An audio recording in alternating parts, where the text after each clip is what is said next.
মুখ্যমন্ত্রীর ডাকে বৈঠক। পেহেলগাঁও হামলার ৩৫ দিন পর এবার মন্ত্রিসভার বৈঠক। এই বৈঠকে ওমর আব্দুল্লাহ, জম্মু কাশ্মীরের মুখ্যমন্ত্রী ওমর আব্দুল্লাহর ডাকে আজ মন্ত্রিসভার বৈঠক রয়েছে। পেহেলগাঁও হামলার ৩৫টা দিন পর আজ এই মন্ত্রিসভার বৈঠক ডাকা হয়েছে। পেহেলগাঁওতে মন্ত্রিসভার বৈঠক, জম্মু কাশ্মীরের মুখ্যমন্ত্রীর ডাকে সেই বৈঠক। পেহেলগাঁও হামলার ৩৫টা দিন পার এবং এবার মন্ত্রিসভার বৈঠক ওমর আব্দুল্লাহর ডাকে।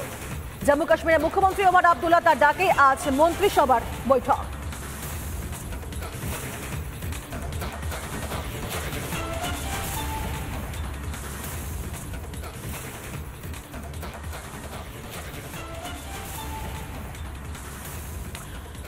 পাকিস্তানের তখন খান খান অবস্থা।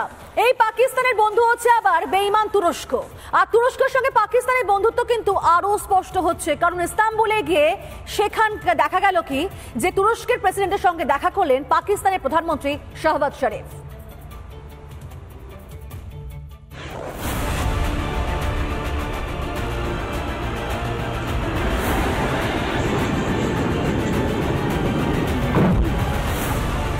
हम आतंकवाद के अड्डों को, उनके ठिकानों को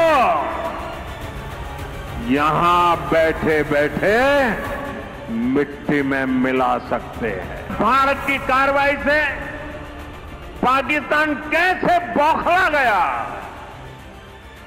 অপারেশন সিঁদুরের কথা মনে পড়লেই ঠক ঠক করে ভয় কাঁপছে শাহবাজ শরীফ থেকে ফিল্ড মার্শাল আসিম মুনির। ভয়ের ঠেলায় ফের তুর্কির কাছে ভিক্ষা চাইতে চলে গেছে নির্লজ্জ পাকিস্তানের প্রধানমন্ত্রী শাহবাজ শরীফ। একদিকে ভারত বিশ্ব মাঝে পাকিস্তানের মুখোশ টেনে ছিঁড়ে ফেলতে প্রতিনিধি দল পাঠিয়েছে, অন্যদিকে ভিক্ষার ঝুলি হাতে ইস্তানবুল পৌঁছে গেছে পাকিস্তানের প্রধানমন্ত্রী। যদিও পাকিস্তানের দাবি অপারেশন সিঁদুরের সময় পাকিস্তানের পাশে দাঁড়ানোয় কৃতজ্ঞতা জানাতেই এই সফর। তুরস্ক পৌঁছে সোশ্যাল মিডিয়ায় শাহবাজ শরীফ লেখেন, ইস্তানবুলে আমার ভাই প্রেসিডেন্ট এরদোগানের সঙ্গে সাক্ষাৎ করতে পেরে সম্মানিত বোধ করছি। সম্প্রতি ভারত ও পাকিস্তানের মধ্যে সংঘাতের সময় পাকিস্তানের উদ্দেশ্যে সমর্থনের হাত বাড়িয়ে দেওয়ার জন্য এরদোগানকে হৃদয় থেকে ধন্যবাদ জানাই। পাকিস্তান তুরস্কের এই বন্ধুত্ব দীর্ঘজীবী হোক। যে সময়টাতে সবাই পাকিস্তানের এই ক্রস বর্ডার টেরোরিজমের সমালোচনা করছিল সমস্ত রাষ্ট্র, সেখানে একমাত্র টার্কি পাকিস্তানের পাশে এসে দাঁড়িয়েছিল। কাশ্মীরটাকে একটা দ্বিপাক্ষিক ইস্যু থেকে একটা আন্তর্জাতিক ইস্যুতে পরিণত করতেও তারা কিন্তু পাকিস্তানকে সহায়তা করতে চেয়েছিল। তারা কিন্তু একটা কূটনৈতিক সমর্থনও টার্কির থেকে চাইছে। ক্ষতিটা মূলত কিন্তু টার্কির হচ্ছে। পাকিস্তান এটা বিলক্ষণ বুঝে গেছে, ফের বাড়াবাড়ি করলেই আতঙ্কপুরের ধ্বংস কার্যত নিশ্চিত।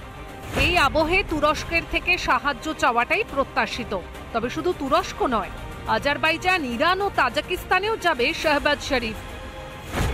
সমর্থন পেতে মুসলিম দেশগুলোর কাছে ভিক্ষা চাইছে পাকিস্তান, কিন্তু বিশ্ব জানে সন্ত্রাসের মদতদাতা পাকিস্তান, আর পাকিস্তানকে শক্তি যোগানোর অর্থ সন্ত্রাসবাদকে হৃষ্টপুষ্ট করে তোলা, যা বিশ্ব শান্তির জন্য চরম বিপদের কারণ হয়ে উঠতে পারে। রিপাবলিক বাংলা। নানা ধরনের কন্টেন্ট দেখার জন্য লাইক করুন, শেয়ার করুন আমাদের ফেসবুক পেজ, সাবস্ক্রাইব করুন আমাদের ইউটিউব চ্যানেল। পাশাপাশি অন্যান্য ব্রেকিং নিউজের জন্য অবশ্যই চোখ রাখুন রিপাবলিক বাংলায়।